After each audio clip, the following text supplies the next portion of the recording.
In Chapter 5, we discussed the complexities of the budget, deficit spending, and the economy. When politics and personalities are included in policy making, the complexities increase exponentially. In his book, The Price of Politics, Bob Woodward offers an example of such difficulties. In 2011, the government was on the brink of a political and economic crisis. Obama compared this crisis to the Cuban Missile Crisis, but instead of a nuclear war, nothing less than an economic breakdown was imminent, as America's credit rating was about to be downgraded, directly affecting the country's ability to borrow. Both the Cuban Missile Crisis and the debt ceiling crisis were dodged, and crucial to both crises were conflicting personalities. Woodward's book offers the reader an inside view of the battles between the President and the Speaker of the House, between and within each of the two parties, and among the Senate, the House, and the White House. The conflict stemmed from different personalities and political ideologies. While reading the book, it will help to refer to the section Cast of Characters at the beginning of the book. The essential characters are Barack Obama, Democrat and the President; John Boehner, Republican and the Speaker of the House; Nancy Pelosi, Democrat and Minority Leader in the House; Harry Reid, Democrat and Majority Leader in the Senate; Eric Cantor, Republican and Majority Leader in the House; and Timothy Geithner, the Secretary of the Treasury. Woodward includes no less than 43 characters in 40 chapters, and much of his discussion is very detailed, almost as if the reader is actually present during the many intense meetings.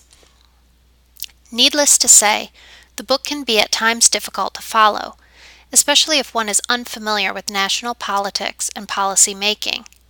Some background information is helpful. Since the inception of the country, the United States has always had a debt.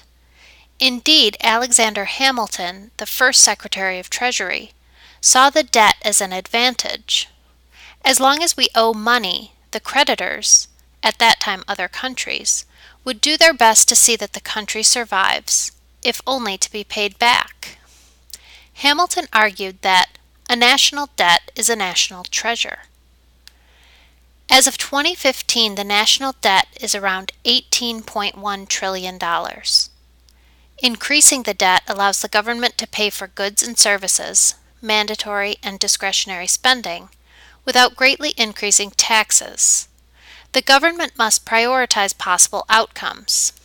They can increase or decrease spending, increase or decrease taxes, and/or increase or decrease borrowing or the debt. Politicians neither like to raise taxes nor like to cut spending.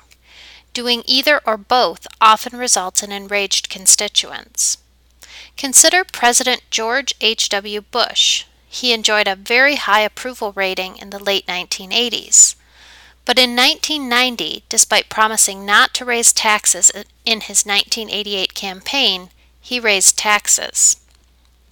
He recognized that doing so could lose him the presidency in 1992, but he knew that if he had not raised taxes, the debt would increase by a staggering amount. He lost the 1992 election, but helped stall the rise of the debt. Normally, Congress and the President raise the debt when deemed necessary with little hesitation. But raising the debt cannot exceed the debt ceiling.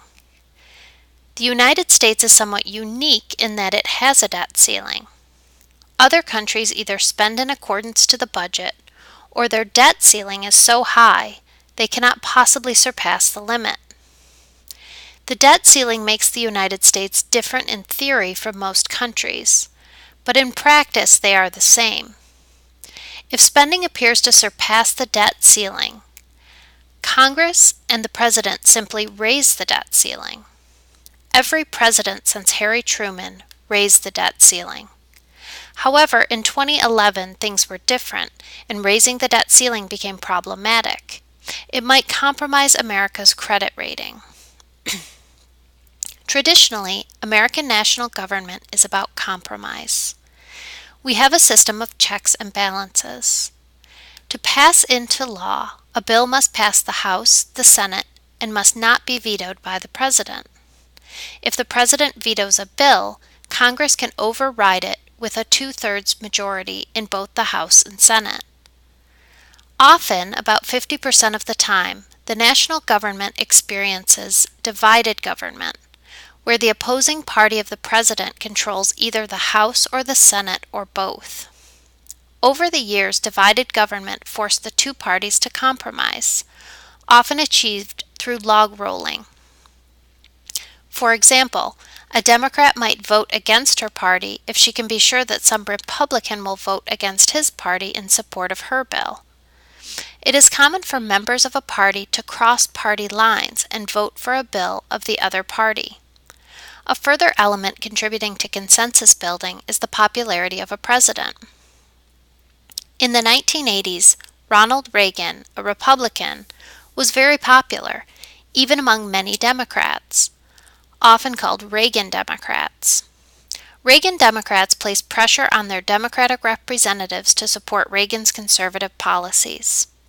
Tip O'Neill, the then Democratic Speaker of the House, famously told Reagan that he knew the Democratic House would pass the president's bill, but he was surprised by the number of Democrats who crossed party lines. A quarter of a century later, Obama experienced an uncompromising House, leading to a dangerous impasse, which could shut down the government and reduce America's economic credibility. Ironically, when Obama sought to pass the Affordable Care Act, he introduced a health care policy that was conservative, no single payer, despite enjoying a unified government. Obama neither needed nor received a single Republican vote in the House. Nonetheless, he compromised by introducing a less than liberal health care policy. Several events contributed to an impasse in the summer of 2011. In 2007, America experienced the greatest economic downturn since the Great Depression. By 2011, the economy was beginning to recover. Many, including Geithner, feared the wrong decision might return America to a recession. Obama was elected in 2008, along with a Democratic House and Senate. But by 2010, the Democrats lost the House, which was now controlled by the Republicans, creating a divided government. Unlike the Affordable Care Act, which passed without Republican support, the budget of 2011 required a consensus between the two parties. Finally, there was a change within the Republican Party. Not only did the Republicans capture the House in the 2010 election, but also many of those newly elected were from the Tea Party. This party is a faction within the Republican Party that is dedicated, more so than the typical Republicans, to lowering taxes, reducing the deficit, and limiting spending. Supporters of the Tea Party were not the traditional Republicans. They're mobilized at local levels, tend to be steadfast in their convictions, and so are uncompromising, and are drawn not just from the Republican Party, but from independents and people who never participated in an election. The popularity of the Tea Party was in part a reaction to the passage of the Affordable Care Act. Many saw the state growing larger at the expense of the middle class.